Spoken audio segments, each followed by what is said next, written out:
Yeah, sorry, cut out there. Like I was saying, Brahima fought Garimbo. Wasn't a big fan of Garimbo. Kind of underestimated him. Seemed like he's made some huge improvements. But Brahima, I think, is a very low level, barely UFC level, if not UFC level. And I think Mickey Gall is UFC level, even if he's at a low level. But he has improved hugely on his striking, his jab, and I think he put up a really good fight against Hafez, even though he got 30-27. It was a pretty good performance on Gall. And considering Hafez was coming off the JDM close split decision victory. So he's going to be the larger fighter, much longer. I think he's going to have an advantage in the striking. So I think, and he's got a pretty good takedown defense. He's not too bad on the ground. I think he's going to win this fight by decision. Moving on, Marcin Tybura versus Jonata Deniz. Marcin Tybura, 6'3", 78-inch reach, 25 wins, 9 losses, 39 years old. Jonathan Deniz, 6'4", 79.5-inch reach, 8 wins, 0 losses, 33 years old. Tybura is old. You know, it's been coming up a few times, and I bring it up. Last fight, he seemed like he was really dominating the fight, and he got caught with an armbar, which was kind of like really crazy, and I had money on Tybura. I was pretty sure he was going to win that fight. But now he's kind of shorter notice now, but I think, you know, he's still in pretty good shape. I think he wants to, you know, avenge that defeat, which came out of nowhere. I think that Jonathan Deniz is on the up and coming. He's been knocking out guys, but it's questionable. His takedown defense is good, you know, but you saw Lane take him down and he wasn't able to get back up. This is a real tricky fight to predict. I mean, I'm pretty confident Tybura is going to be able to take this down to the ground and control Deniz and win a decision victory. But can Deniz clip this guy and knock him out? Yeah, I mean, this is how Deniz wins. So coming out of the first round, you know, I think I'm going to feel a little more confident. I think Tybura is fairly durable, but he has been finished before. He has been stopped. I think this is going to be a tricky fight for Deniz. I don't think he's shown me that great of. He showed me great takedown defense, but he hasn't been able to get back up. I think if Lane can keep him down, Tybura can keep him down as well. Not high confidence, very low confidence, but I think Tybura is going to win this. So, and the only reason I'm even iffy about it is because of the knockout potential for Deniz. That's it. Moving on. Those are the early prelims. Moving on to the prelims. David Onama versus Robert Ramos. You know, this is a last-minute fight. David Onama is a minus 1,600 favorite. He's going to be the better fighter, UFC level fighter, and they're bringing this Ramos. I don't even know who he is. So, didn't have a chance to look at it. Just kind of looked. You know, Onama's going to be the pick. High level confidence. Apart from something crazy happening, I'm not really going to go over this fight. I just learned about it like an hour ago. So. Moving on, Jim Miller versus Damon Jackson. Jim Miller, 5'8", 71-inch reach, 37 wins, 18 losses, 41 years old. Damon Jackson, 5'11", 71-inch reach, 23 wins, 7 losses, 1 draw, 36 years old. Miller, you know, he still looks great. He's 41 years old, but at some point you think he's going to actually slow down, but he still looks pretty solid, tough as nails, very, you know, like his old shoe leather, right? Damon Jackson, again, really tough guy, 5'11", going to have the much bigger frame in there. He's good on the ground. He's going to try to take Miller down. If he can take him down, he's going to be able to work on him and grind on him. And at some point, you know, I don't know if he's going to sub him, but it's going to be definitely a decision. I'm thinking that, you know, the only thing I have as far as danger goes is, you know, I could call Jackson by submission, but you know, Miller's got an opportunity to guillotine Jackson as he's coming in because he's pretty good with his guillotines. It's pretty dangerous. So Damon Jackson does have to be careful, but I mean, he should be the favorite, and I think I'm pretty confident that he's going to win this. So yeah, Damon Jackson's going to just be able to be the bigger fighter in there. He's going to be able to take Miller down and control him on the ground and win a decision or a submission. Let's go with submission.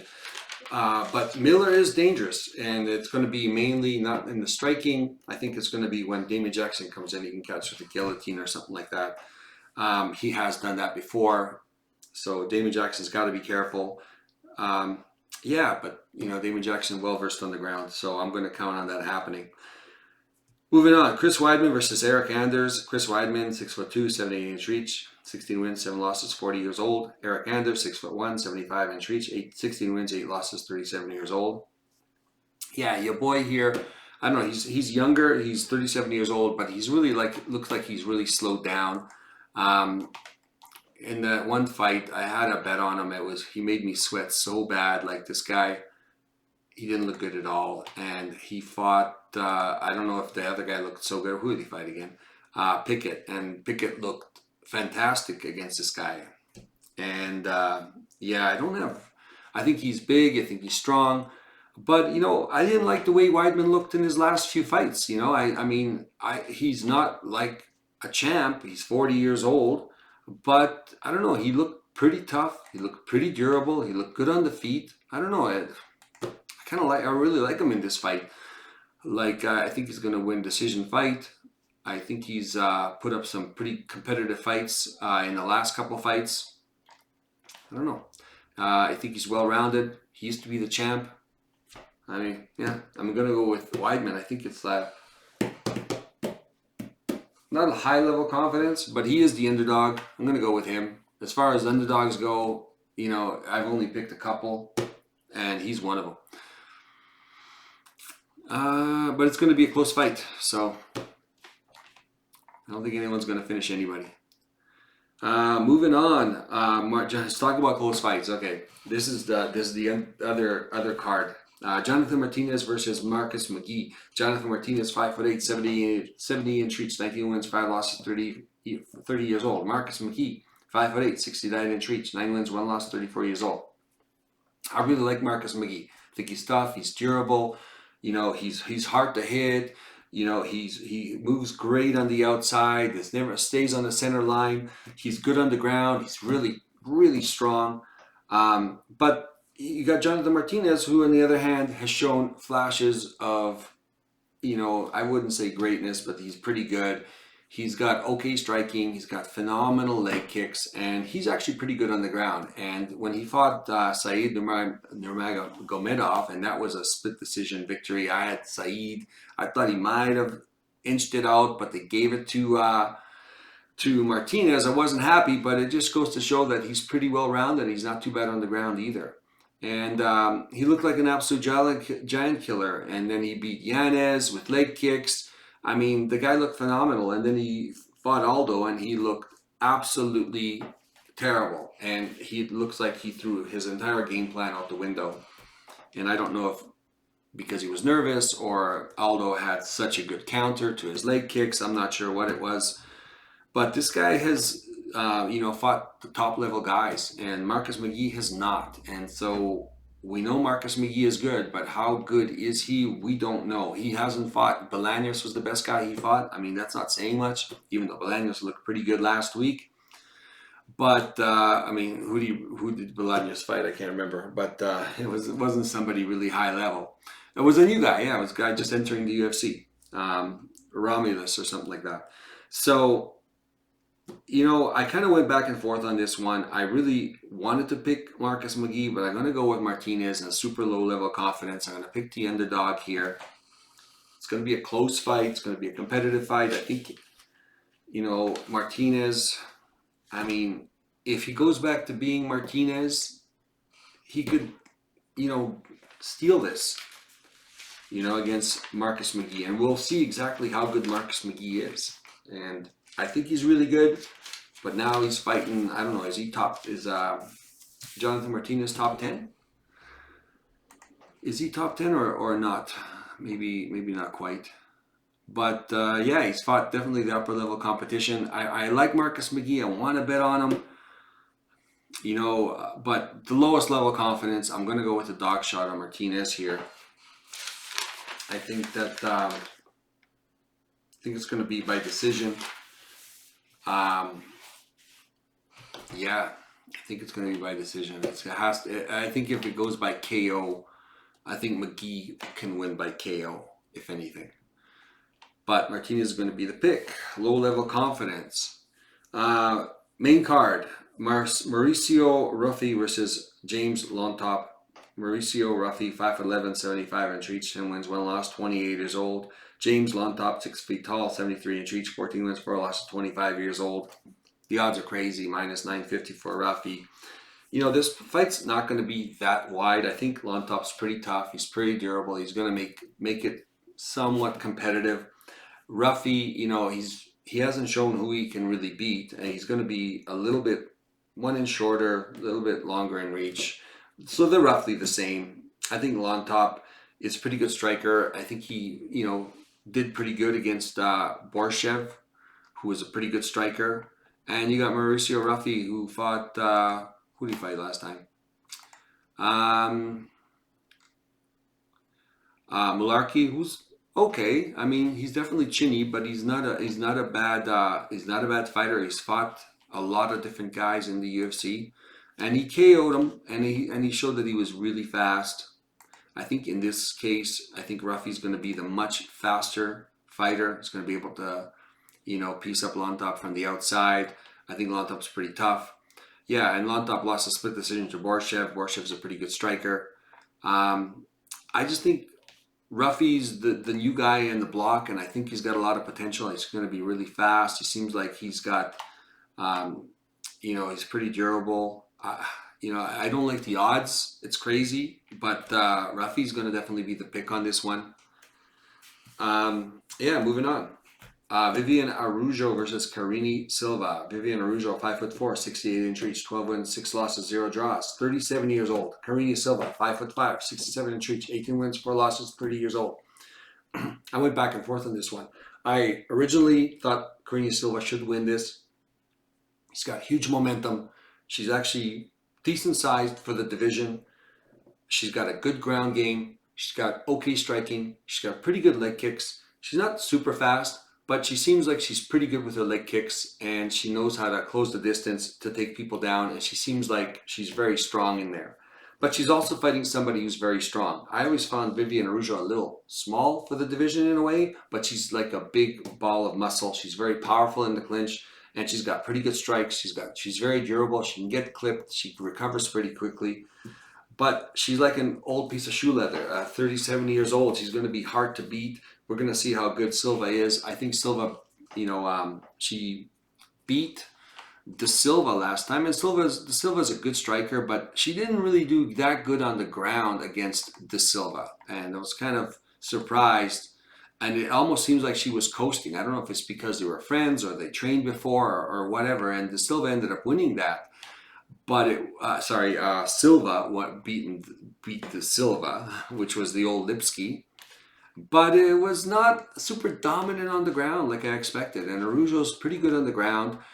She can get dominated if she's on the bottom, you know, but she's got pretty good takedown defense. She's really strong. She puts a lot of pressure on people. I think she's going to be the better striker as far as her hands. I think the better kicking is going to come out of Silva.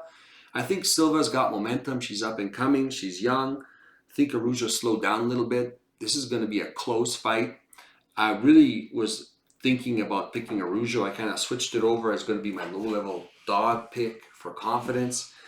And I kind of went away from that. You know, this is going to be a really close split decision type of fight. I don't think it's going to be very clear. I think it's going to be a couple moments that are going to separate them. I think Silva's going to win this. It's going to be a close fight. Really close split decision type of fight, maybe. Silva hasn't really shown that. She seems to dominate the super low-level people, but she doesn't seem to really clearly dominate these upper echelon as she's moving up. So it's going to be really close, but I think Silva's the new up-and-comer. I think she's going to get it. Minus 280, it's crazy. It's going to be close. This is going to be a real close fight. Like I said, I wanted to pick Araujo as a dog shot in a close decision, but I got to go with the newcomer. She seems like she has momentum. Moving on, Bo Nickel versus Paul Craig. Bo Nickel, 6'1", 76-inch reach, 6 wins, 0 losses, 28 years old. Paul Craig, 6'3", 76-inch reach, 17 wins, 8 losses, 1 draw, 36 years old. I mean, Paul Craig can get clipped, can get knocked down, can get KO'd. He's shown that, you know, he's at the tail end of his career, but he's also shown that throughout his career, the very best guys in the UFC can get subbed by him. Period. So at minus 1,300, I mean, that's not bettable. Bo Nickel should win this. They've been coddling this guy along, picking everybody that he can beat. It's getting kind of sickening to watch. You know, I hope he loses. I'm just getting sick of it. Like, I mean, just put this guy up against somebody good already, you know. But Paul Craig, he should be able to beat Paul Craig. He's going to be faster, better striker, take him down on the ground. But Paul Craig's got this chance of submitting anybody. So, you know, Paul Craig by sub could be a long shot bet. The pick's going to be Nickel. I mean, he should be able to dominate this fight, you know. But Paul Craig, man, I mean, this guy submitted, I mean, everybody. Like, I mean, who hasn't he submitted? Like, while he's losing, and then he comes up with this fantastic submission. And now he's fighting at middleweight, and he was submitting those guys at light heavy.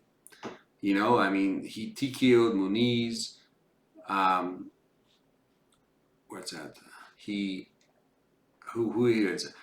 Jamal Hill, he broke his arm. Nikita Krylov, he submitted. Rua, he TKO'd. Where was the other guy?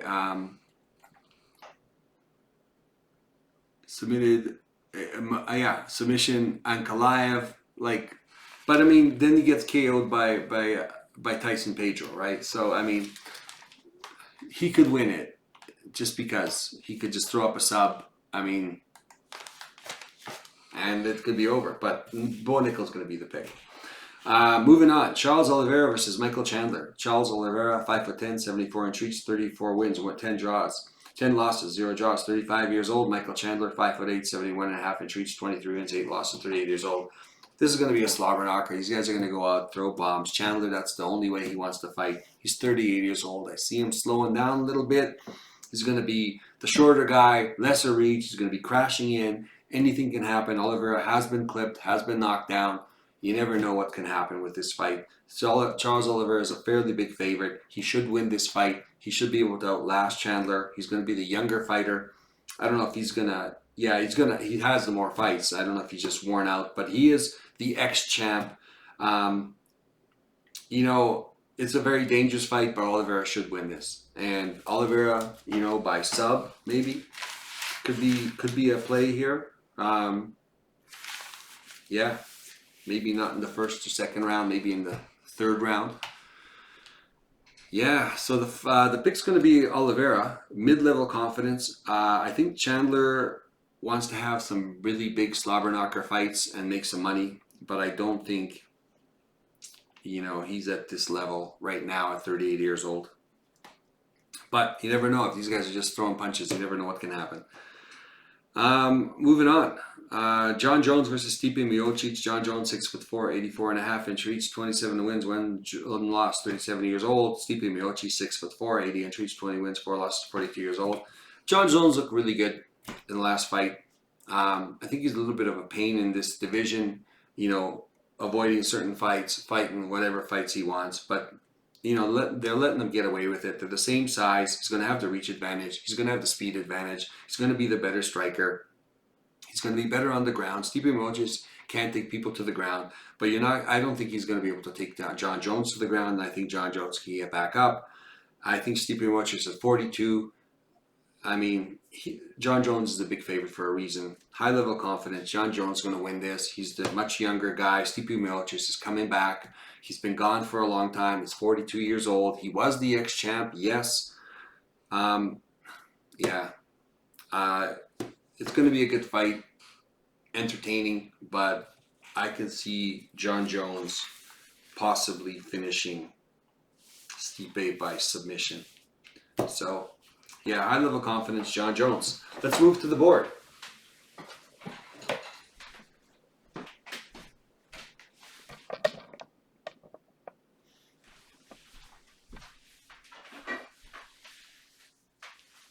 Once again, not financial advice. Bet only what you can afford to lose. This is a fist fight and anything can happen on any given day. So this is just my assessment from most confident to least confident. And yes, sometimes people criticize me for these ones down here. But remember, most confident to least confident. So please take that with, when I pick these, it's because they're kind of a longer shot underdog type of play. So yes, you know, take it for what it is, right? I'm going to make a pick and also go for some long shots. It's going to be long down here. So these ones, yeah, you know, I know you can criticize me for some of them because the fact is that these are long shots. Very low confidence on this one. So starting from the most confident, and again, pick these. See what it looks like against your picks and your research. Do your own research and then maybe compare it. Ruffy is minus 950 up here, by the way. I forgot to write that in. So yeah, and compare it to what I've got, compare you got, and maybe either make parlays or your picks accordingly, individually, or you know, pair them up.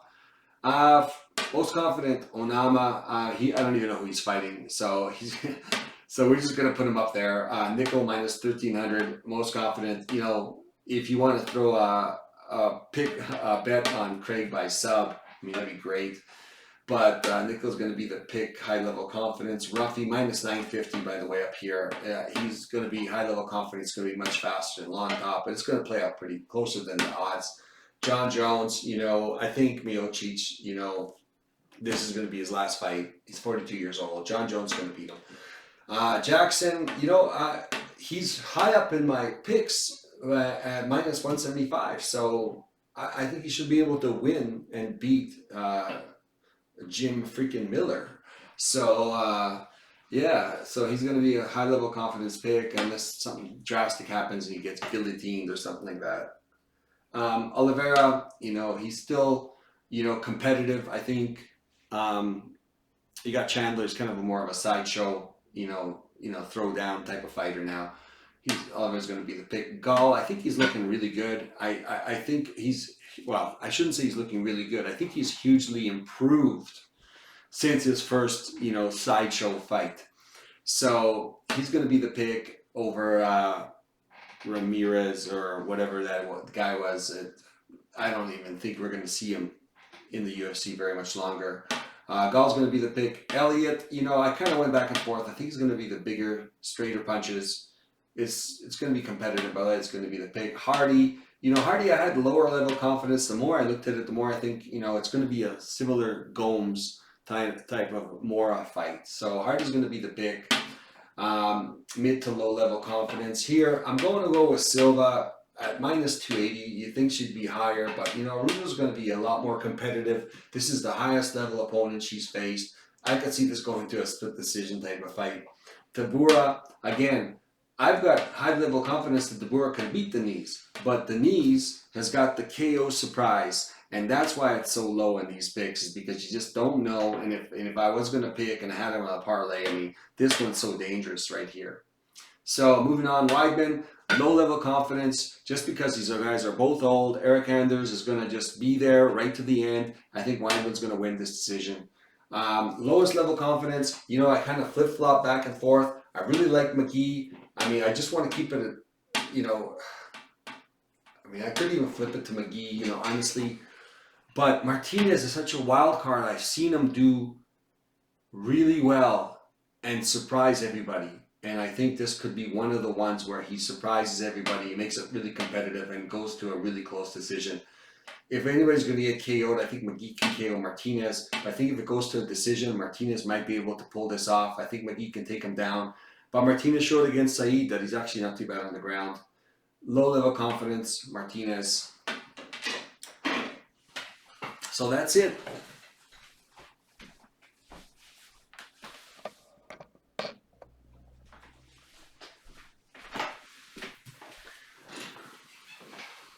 Thank you very much for joining me.